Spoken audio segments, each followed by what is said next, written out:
Hey guys welcome to Vijay academy YouTube channel रे आज आम डिस्कस करवा +3 सेकेंड ईयर थर्ड सेम उद्दिष्ट मेजर पेपर 7 रो यूनिट 3 विषयटी हूँ व्यक्तिवाद और सामूहिकवाद दुई जन पाश्चात्य दार्शनिक मान चिंताधारा को नहीं जिते सब एमसीक्यू अच्छे सब डिस्कस करवा से दुई जन होते जॉन लॉक और रूसो। जॉन लॉकर प्रकृति राज्य एवं सामाजिक चुक्ति अधिकार बंचिबा अधिकार स्वतंत्रता प्रकृति संपत्तिगत अधिकार सीमित सरकार व्यवस्था सेपरि रूसंकर प्रकृति राज्य एवं सामाजिक चुक्ति साधारण इच्छा जनप्रिय और सार्वभौमत्व डिस्कस करवा। क्वेश्चन आंसर प्रथम क्वेश्चन किए कही केवल स्वेच्छाचारिता विरोधी नथिले बरं जड़े प्रकृत किए कही जॉन लॉक जड़े स्वेच्छाचारी विरोधी नथिले बरं जड़े प्रकृत व्यक्तिवादी दार्शनिक थिले। ऑप्शन देछि Sabine Freeman C Evan Garner यार सठिक उत्तर हे C Evan. Second question John Locke को क्यों तत्वर आद्य प्रवक्ता कहुए। ऑप्शन देछि समाजवाद आधुनिक गणतंत्र सर्वाधिकारवाद स्वेच्छाचारी तंत्र यार उत्तर हे आधुनिक गणतंत्र आद्य प्रवक्ता बोली कहुए जॉन लॉक को। तापर 3 नंबर क्वेश्चन निम्नलिखित मध्य क्यों पुस्तक जॉन लॉक श्रेष्ठ कृतित्व भाव ग्रहण करा जाए। ऑप्शन देछि discourse leviathan treatise of government rhetorics यार सठिक उत्तर हे treatise of government. 4 number question John Locke मतर प्रकृति राज्य प्रत्येक मनुष्य क्यों आईन अनुसार परिचालित होते यार सठिक उत्तर हे प्राकृतिक आईन यार ऑप्शन देइथिला नैतिक आईन पारंपरिक आईन संवैधानिक आईन प्राकृतिक आईन यार सठिक उत्तर हे कि कौन ना प्राकृतिक आईन नेचुरल लॉ। आउ गोटे क्वेश्चन अच्छे जॉन लॉक प्रकृति राज्य मनुष्यर प्रकृति किपरि थिला। ऑप्शन देछि विशृंखलित श्रृंखलित सामाजिक हिंस्र यार उत्तर हे श्रृंखलित बा डिसिप्लिन। आउ गोटे क्वेश्चन राष्ट्र व्यक्तिर स्वाधीनता हस्तक्षेप न करी केवल जनसाधारण निरापत्ता एवं कल्याणकारी कार्य करने को कौन कहुए। ऑप्शन देछि पुलिस राष्ट्र व्यवस्था जनमंगलकारी राष्ट्र स्वेच्छाचारी राष्ट्र व्यवस्था आईन प्रणयनकारी राष्ट्र व्यवस्था यार सठिक उत्तर हे पुलिस राष्ट्र व्यवस्था। आउ गोटे क्वेश्चन जॉन लॉक सामाजिक चुक्ति दासत्वर श्रृंखल नुहे बरं या कौन अटे। ऑप्शन देछि आईन उत्स अधिकार धारक स्वाधीनतार सनंद न्यायर धरबर यार सठिक उत्तर हे स्वाधीनतार सनंद। आउ गोटे क्वेश्चन जॉन लॉक मत जनसाधारण पाखरे थिबा सार्वभौमत्व क्षमता को कौन कहुए यार सठिक उत्तर हे बाह्य सार्वभौमत्व सुप्त सार्वभौमत्व आभ्यंतरीण सार्वभौमत्व निष्क्रिय सार्वभौमत्व यार सठिक उत्तर हे सुप्त सार्वभौमत्व। आउ गोटे क्वेश्चन सरकार कार्यपालिका व्यवस्थापिका न्यायपालिका स्वतंत्रता बजाय रखी निजर कार्य संपादन करने को कौन कहुए। ऑप्शन देछि क्षमतार केन्द्रीकरण क्षमतार पृथकीकरण क्षमतार विभाजन क्षमतार हस्तांतरीकरण यार सठिक उत्तर हे क्षमतार पृथकीकरण बा separation of power. 10 number question दार्शनिक जॉन लॉक की प्रकार प्रचलन सपेक्षर मत देइथिले। ऑप्शन देइछन्ति अखंड सरकार उत्तरदायी सरकार स्वेच्छाचारी सरकार सीमित सरकार यार सठिक उत्तर हे सीमित सरकार व लिमिटेड गवर्नमेंट। 11 नंबर क्वेश्चन क्यों कारण पर मनुष्य प्रकृतिर राज्य उत्तम श्रृंखलित थिबा सत्वे राष्ट्र गठन पर इच्छा प्रकट कला। ऑप्शन देछि आईन प्रणयनकारी अभाव आईन कार्यकारी अभाव आईन तर्जमाकारी अभाव उपरोक्त समस्त यार सठिक उत्तर हे उपरोक्त समस्त। क्वेश्चन कौन थिला क्यों कारण पर मनुष्यर प्रकृति राज्य उत्तम श्रृंखलित थिबा सत्वे राष्ट्र गठन पर इच्छा प्रकट कला। ये तीनोटी कारण कौड़ा ना आईन प्रणयनकारी अभाव आईन कार्यकारी अभाव आईन तर्जमाकारी अभाव जो।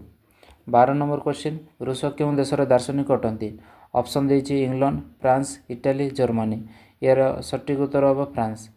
13 नंबर क्वेश्चन निम्नलिखित मध्य क्यों पुस्तक पर रूस विश्व प्रसिद्ध होते माने ऑप्शन देछि कन्फेशन ଏମିଲି ଡିମକର୍ସନ ମୋରାଲ ସାଧାରଣ ଇଚ୍ଛା।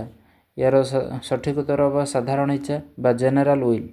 14 नंबर क्वेश्चन रूसो वर्णन करिथिबा बॉक्स पीपुल बॉक्स डे डे रो अर्थ कौन?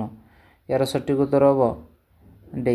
यार सठिक उत्तर हम कौन? ऑप्शन देछि जनतार स्वर ईश्वरଙ୍କ स्वर, जनताଙ୍କ स्वर सरकारଙ୍କ स्वर, जनतार स्वर राष्ट्रर कर्णधार, सार्वभौम राष्ट्र। यार सठिक उत्तर हम भॉक्स पीपुल भॉक्स डे रो अर्थ होछि जनतांकर स्वर ईश्वरଙ୍କର स्वर। 15 नंबर क्वेश्चन रूसों मତରେ राष्ट्रर गठनर मूल उद्देश्य कौन? यार सठिक उत्तर हम व्यक्तित्वर पूर्णांग विकास। ऑप्शन कौन देइथिला? शासन करिबा, व्यक्तिर पूर्णांग विकास करिबा, आईन प्रणयन करिबा, न्याय प्रतिष्ठा करिबा। यार सठिक उत्तर कौन हम ना व्यक्तित्वर पूर्णांग विकास करिबा। 16 नंबर क्वेश्चन रूस कि प्रकार गणतंत्र दृढ़ समर्थक थिले? ऑप्शन देइछे प्रत्यक्ष गणतंत्र, परोक्ष गणतंत्र, प्रतिनिधिमूलक गणतंत्र, सामाजिकवाद गणतंत्र। यार सठिक उत्तर हम डायरेक्ट डेमोक्रेसी बा प्रत्यक्ष गणतंत्र। 17 नंबर क्वेश्चन निम्नोक्त मध्य क्यों प्रकार शासन प्रकृष्ट शासनतंत्र अटे? ऑप्शन देइछे राजतंत्र, अभिजात तंत्र, लोकतंत्र, स्वेच्छाचारी तंत्र। यार सठिक उत्तर हम लोकतंत्र। तापर 18 नंबर क्वेश्चन रूसों मତରେ राष्ट्र एक जीवंत प्राणी सदृश राष्ट्र इच्छा माध्यम व्यक्तिर इच्छा चरितार्थ होता है या कि प्रकार आदर्श कहुए? ऑप्शन देइछि सामूहिकवाद, व्यक्तिवाद, सर्वाधिकारवाद, समाजवाद। यार सठिक उत्तर हम सामूहिकवाद बा टोटालिटारिज्म। 19 नंबर क्वेश्चन जनसाधारण मत उपर प्रतिष्ठित सरकार को कौन कहुए? यार उत्तर हम उपरोक्त समस्त कौन कौन ना जनप्रिय सरकार है, प्रतिनिधिमूलक सरकार, निर्वाचित सरकार होता है। माने जोटा जनसाधारण उपर मत उपर प्रतिष्ठित सरकार को कौन कहुए? जनप्रिय सरकार भी कहुए, प्रतिनिधिमूलक सरकार भी कहुए और निर्वाचित सरकार भी कहुए। एवं आम देखा 1 मार्क विशिष्ट गोटे पदर उत्तर दिया क्वेश्चन जमीती कि जॉन लॉक क्यों देशर विश्वविख्यात दार्शनिक थे? ऑप्शन उत्तर हम इंग्लैंड। जॉन लॉक को कि गणतंत्र प्रवक्ता भाव में ग्रहण कराए? उत्तर हम आधुनिक गणतंत्र। 3 नंबर क्वेश्चन जॉन लॉक को ख्याति लाभ कर पुस्तकर नाम कौन? पुस्तकर नाम हूँ true treatises of government. 4 number question John lock मतरे मनुष्यर प्रकृति किपरि थिला? उत्तर हम श्रृंखलित सामाजिक प्रकृति थिला, श्रृंखलित सामाजिक। तापर 5 नंबर क्वेश्चन जॉन लॉक मतरे प्रकृति राज्यर प्रत्येक मनुष्य क्यों आईन द्वारा परिचालित होता? यार सठिक उत्तर हम प्राकृतिक आईन द्वारा।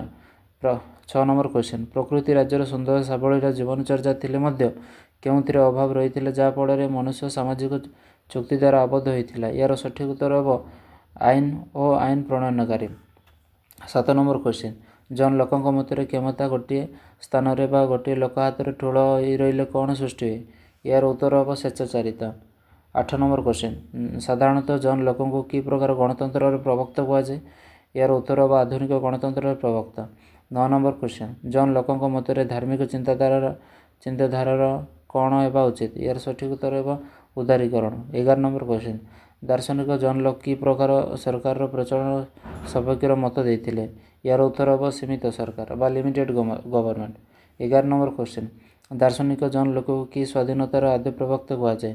व्यक्ति स्वाधीनतार आद्य प्रवक्ता कहुए। 12 नंबर क्वेश्चन जॉन लॉक मतरे क्यों प्रकार सरकार सबुठार उत्कृष्ट व्यक्ति स्वाधीनतार धारक? यार सठिक उत्तर हम गणतंत्र सरकार। 13 नंबर क्वेश्चन जॉन लॉक मतरे राष्ट्र व्यक्तिर स्वाधीनतार हस्तक्षेप न करी केवल निरापत्ता रक्षा करने कार्य करें या कौन कहुए? या कौन कहुए? यार उत्तर हम पॉलिस राष्ट्र बोली कहुए। 14 नंबर क्वेश्चन जॉन लॉक मतर गणतंत्र प्रथम उपादान कौन? यार सठिक उत्तर हम उत्तरदायित्व। 15 नंबर क्वेश्चन दार्शनिक जॉन लॉक कि प्रकार गणतंत्र प्रचलन सपक्ष मत देते? यार उत्तर हम संसदीय गणतंत्र। 16 नंबर क्वेश्चन जॉन लॉक मतरे दार्शनिक सार्वभौमत्व क्या उपर न्यस्त थाए? उत्तर हम जनसाधारण उपर न्यस्त थाए। 17 नंबर क्वेश्चन जॉन लॉक सामाजिक चुक्तित्वर दासत्वर ଶୃଙ୍ଖଳ ନୁହେଁ। ଏହା କେଉଁ ପ୍ରକାର ସନନ୍ଦ? ଏହା ଉତ୍ତର ହେବ ସ୍ୱାଧୀନତାର ସନନ୍ଦ। 18 ନମ୍ବର କ୍ୱେଶ୍ଚିନ୍ ସରକାରଙ୍କ କାର୍ଯ୍ୟପାଳିକା ବ୍ୟବସ୍ଥାପିକା ନ୍ୟାୟପାଳିକା ସ୍ୱତନ୍ତ୍ରତା ବଜାୟ ରଖି ନିଜର କାର୍ଯ୍ୟ ସମ୍ପାଦନ କରିବାକୁ କ'ଣ କୁହାଯାଏ? ଏହାର ଉତ୍ତର ହେବ କ୍ଷମତାର ପୃଥକୀକରଣ ନୀତି। 19 ନମ୍ବର କ୍ୱେଶ୍ଚିନ୍ ଜନ୍ ଲୋକଙ୍କୁ କେଉଁ ତତ୍ତ୍ୱର ଆଦ୍ୟ ପ୍ରବକ୍ତା କୁହାଯାଏ? ଏହାର ଉତ୍ତର ହେବ ଆଧୁନିକ ଗଣତନ୍ତ୍ରର ଆଦ୍ୟ ପ୍ରବକ୍ତା କୁହାଯାଏ। ତାପରେ 20 ନମ୍ବର କ୍ୱେଶ୍ଚିନ୍ ଜନ୍ ଲୋକଙ୍କ ମତରେ ମଣିଷର ପ୍ରକୃତି ରାଜ୍ୟରେ କିପରି ଥିଲା? ଏହାର ଉତ୍ତର ହେବ ଶୃଙ୍ଖଳିତ ଥିଲା। 20 ନମ୍ବର କ୍ୱେଶ୍ଚିନ୍ ରୁଷୋ କି ପ୍ରକାର ଗଣତନ୍ତ୍ରର ଦୃଢ଼ ସମର୍ଥକ ଥିଲେ? ଏହାର ଉତ୍ତର ହେବ ପ୍ରତ୍ୟକ୍ଷ ଗଣତନ୍ତ୍ର। 22 ନମ୍ବର କ୍ୱେଶ୍ଚିନ୍ ଟୁ ଟ୍ରିଟିସ୍ ଅଫ୍ ଗଭର୍ଣ୍ଣମେଣ୍ଟର ଲେଖକ କିଏ ଥିଲେ? ଏହାର ଉତ୍ତର ହେବ ଦାର୍ଶନିକ ଜନ୍ ଲକ୍। 23 ନମ୍ବର କ୍ୱେଶ୍ଚିନ୍ ଜନ୍ ଲକ୍ଙ୍କ ମତରେ ପ୍ରତ୍ୟେକ ମଣିଷ କେଉଁପରି ହେବା ଉଚିତ? ଏହାର ଉତ୍ତର ହେବ ଶାନ୍ତିପ୍ରିୟ, ଉତ୍ତମ, ଆଜ୍ଞାନବର୍ତ୍ତୀ ଓ ଦେଶପ୍ରେମୀ। 24 ନମ୍ବର କ୍ୱେଶ୍ଚିନ୍ ପ୍ରକୃତି ରାଜ୍ୟରେ ବ୍ୟକ୍ତିବିଶେଷ କାହିଁକି ଚୁକ୍ତି କରିବା ପାଇଁ ବାଧ୍ୟ ହେଉଥିଲା? ଏହାର ଉତ୍ତର ହେବ ଆଇନ ନଥିଲା, ଆଇନ ପ୍ରଣୟନକାରୀ ନଥିଲେ, ଆଇନ କାର୍ଯ୍ୟକାରୀ ସଂସ୍ଥା ନଥିଲା। 25 ନମ୍ବର କ୍ୱେଶ୍ଚିନ୍ ଜନ୍ ଲକ୍ଙ୍କୁ କେଉଁ ତତ୍ତ୍ୱର ଆଦ୍ୟ ପ୍ରବକ୍ତା କୁହାଯାଏ? ଏହାର ଉତ୍ତର ହେବ ଆଧୁନିକ ଗଣତନ୍ତ୍ର। 26 ନମ୍ବର କ୍ୱେଶ୍ଚିନ୍ ରୁଷୋ ନିରଙ୍କୁଶ ଶାସନ ପରିବର୍ତ୍ତେ କେଉଁ ଶାସନତନ୍ତ୍ରକୁ ସ୍ୱାଗତ କରିଥିଲେ? ଏହାର ଉତ୍ତର ହେବ ଲୋକତନ୍ତ୍ରକୁ। ତାପରେ 27 ନମ୍ବର କ୍ୱେଶ୍ଚିନ୍ ଜନ୍ ଲକ୍ଙ୍କ ମତରେ ଜନସାଧାରଣଙ୍କ ପାଖରେ ଥିବା ସାର୍ବଭୌମ କ୍ଷମତାକୁ କ'ଣ କୁହାଯାଏ? ଏହାର ଉତ୍ତର ହେବ ସୁପ୍ତ ସାର୍ବଭୌମତ୍ୱ। 28 ନମ୍ବର କ୍ୱେଶ୍ଚିନ୍ ଦାର୍ଶନିକ ରୁଷୋ କେଉଁ ଦେଶର ରାଜନୈତିକ ଦାର୍ଶନିକ? ଏହାର ଉତ୍ତର ହେବ ଫ୍ରାନ୍ସ। ରୁଷୋ ଫ୍ରାନ୍ସର ଥିଲେ ହେଲା। 29 ନମ୍ବର କ୍ୱେଶ୍ଚିନ୍ ରୁଷୋଙ୍କର ବିଶ୍ୱ ପ୍ରସିଦ୍ଧ ପୁସ୍ତକର ନାମ କ'ଣ ଥିଲା? ଏହାର ଉତ୍ତର ହେବ ସାଧାରଣ ଇଚ୍ଛା।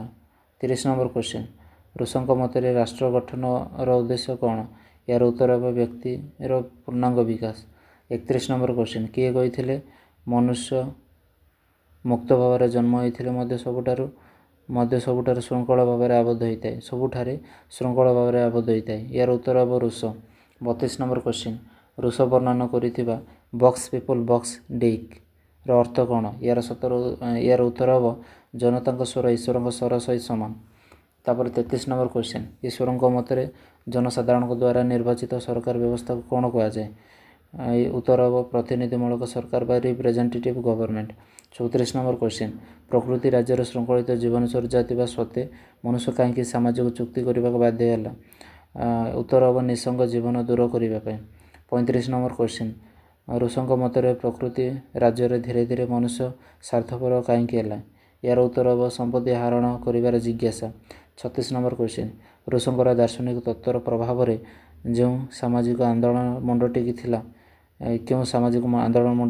ଏହାର ଉତ୍ତର ହେବ ଫରାସୀ ବିପ୍ଳବ।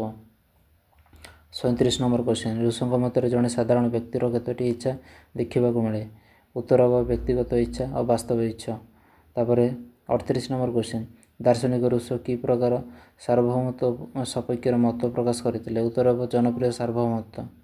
ତାପରେ 39 ନମ୍ବର କ୍ୱେଶ୍ଚିନ୍ ସାଧାରଣତଃ ରୁଷୋ ସମୂହବାଦ ଏବଂ ବ୍ୟକ୍ତିବାଦ ମଧ୍ୟରେ କି ପ୍ରକାର ଟୋଟାଲିଟାରିଆନିଜମ୍ ଏବଂ ଇଣ୍ଡିଭିଜୁଆଲିଜମ୍ ମଧ୍ୟରେ କି ପ୍ରକାର ସମ୍ପର୍କ ସ୍ଥାପନ କରିଥିଲେ? ଏହାର ଉତ୍ତର ହେବ ସମନ୍ୱୟ। 40 ନମ୍ବର କ୍ୱେଶ୍ଚିନ୍ ରୁଷୋଙ୍କର ସମୂହବାଦୀ ଚିନ୍ତାଧାରା କାହା ଉପରେ ପର୍ଯ୍ୟବେସିତ ଥିଲା?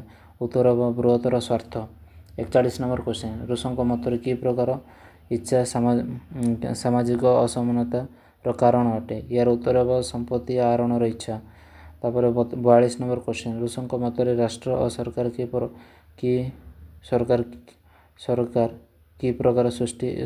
କିପରି ସୃଷ୍ଟି ହୋଇଥିଲା? ଏହାର ଉତ୍ତର ହେବ ସାମାଜିକ ଚୁକ୍ତି ବଳରେ। 43 ନମ୍ବର କ୍ୱେଶ୍ଚିନ୍ ରୁଷୋ କି ପ୍ରକାର ଗଣତନ୍ତ୍ରର ଦୃଢ଼ ସମର୍ଥକ ଥିଲେ? ଏହାର ଉତ୍ତର ହେବ ପ୍ରତ୍ୟକ୍ଷ ଗଣତନ୍ତ୍ର ବା ଡାଇରେକ୍ଟ ଡେମୋକ୍ରେସି। ତାପରେ ଲାଷ୍ଟ କ୍ୱେଶ୍ଚିନ୍ ରୁଷୋଙ୍କ ମତରେ ପ୍ରକୃତି ରାଜ୍ୟର ସ୍ଥିତି କିପରି ଥିଲା? ଏହାର ଉତ୍ତର ହେବ ଶୃଙ୍ଖଳିତ ଓ ପ୍ରାଚୁର୍ଯ୍ୟପୂର୍ଣ୍ଣ ଥିଲା। ଇଏ ଥିଲା 1 ମାର୍କ ବିଶିଷ୍ଟ କ୍ୱେଶ୍ଚିନ୍। ପରବର୍ତ୍ତୀ ସମୟରେ ଆମେ 2 ମାର୍କ ବିଶିଷ୍ଟ କ୍ୱେଶ୍ଚିନ୍ ଡିସ୍କସ୍ କରିବା। ରହିଲି, ଧନ୍ୟବାଦ।